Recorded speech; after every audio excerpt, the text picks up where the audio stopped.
मत्ती बाब नंबर 8। ईसा पहाड़ से उतरा तो बड़ी भीड़ उसके पीछे चलने लगी। फिर एक आदमी उसके पास आया जो कोढ़ का मरीज था। मुंह के बिल गिरकर उसने कहा, खुदावंद, अगर आप चाहें तो मुझे पाक साफ कर सकते हैं। ईसा ने अपना हाथ बढ़ाकर उसे कहा, मैं चाहता हूँ, पाक साफ हो जा। इस पर वो फौरन उस बीमारी से पाक साफ हो गया। ईसा ने उसे कहा, खबरदार, ये बात किसी को न बताना, बल्कि बैतुल मुकद्दस में इमाम के पास जा ताकि वो तेरा मुआयना करे। अपने साथ वो कुर्बानी ले जा जिसका तकाजा मूसा की शरीयत उनसे करती है, जिन्हें कोढ़ से शिफा मिली है। यूं एलानिया तस्दीक हो जाएगी कि तू वाकई पाक साफ हो गया है। जब ईसा कुफरनहूम में दाखिल हुआ तो 100 फौजियों पर मुकर्रर एक अफसर उसके पास आकर उसकी मिन्नत करने लगा, खुदावंद, मेरा गुलाम मफलूज हालत में घर में पड़ा है और उसे शदीद दर्द हो रहा है। ईसा ने उससे कहा, मैं आकर उसे शिफा दूंगा। अफसर ने जवाब दिया, नहीं खुदावंद, मैं इस लायक नहीं कि आप मेरे घर जाएं, बस यहीं से हुक्म करें तो मेरा गुलाम शिफा पाएगा, क्योंकि मुझे खुद आला अफसरों के हुक्म पर चलना पड़ता है और मेरे मातहत भी फौजी हैं। एक को कहता हूँ जा तो वो जाता है और दूसरे को आ तो वो आता है। इसी तरह मैं अपने नौकर को हुक्म देता हूँ, ये कर तो वो करता है। ये सुनकर ईसा निहायत हैरान हुआ। उसने मुड़कर अपने पीछे आने वालों से कहा, मैं तुमको सच बताता हूँ, मैंने इसराइल में भी इस किस्म का ईमान नहीं पाया। मैं तुम्हें बताता हूँ, बहुत से लोग मशरिक और मगरिब से आकर इब्राहिम, इसहाक और याकूब के साथ आसमान की बादशाही की ज़ियाफत में शरीक होंगे, लेकिन बादशाही के असल वारिसों को निकालकर अंधेरे में डाल दिया जाएगा, उस जगह जहां लोग रोते और दांत पीसते रहेंगे।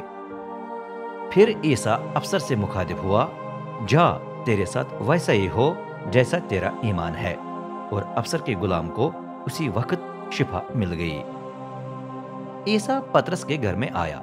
वहां उसने पतरस की सास को बिस्तर पर पड़े देखा। उसे बुखार था।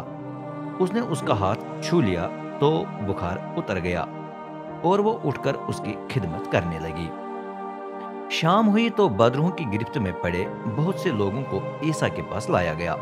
उसने बदरूहों को हुक्म देकर निकाल दिया और तमाम मरीजों को शिफा दी।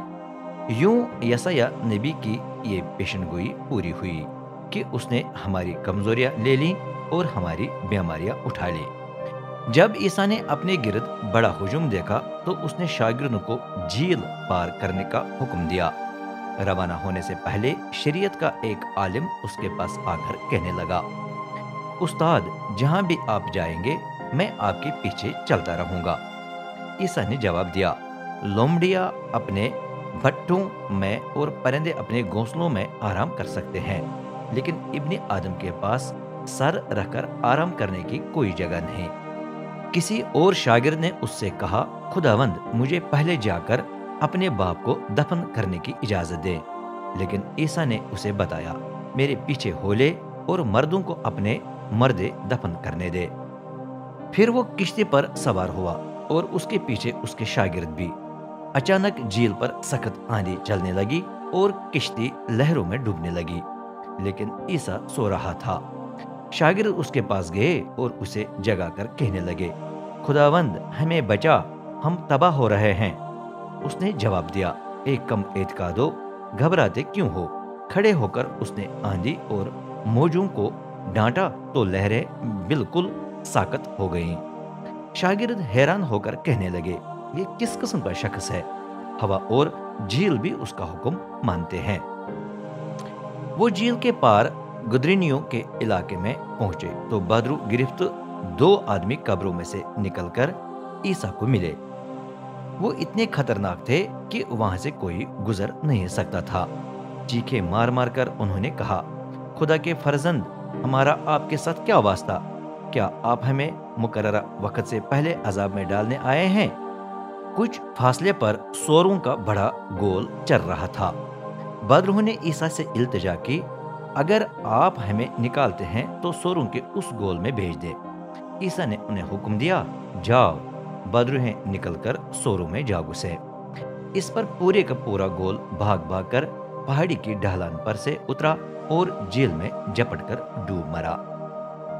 یہ دیکھ کر سوروں کے گلابان بھاگ گئے۔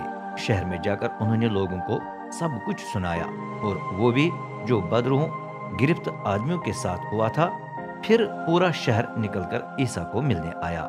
اسے دیکھ کر انہوں نے اس کی منت کی کہ ہمارے علاقے سے چلے جائیں۔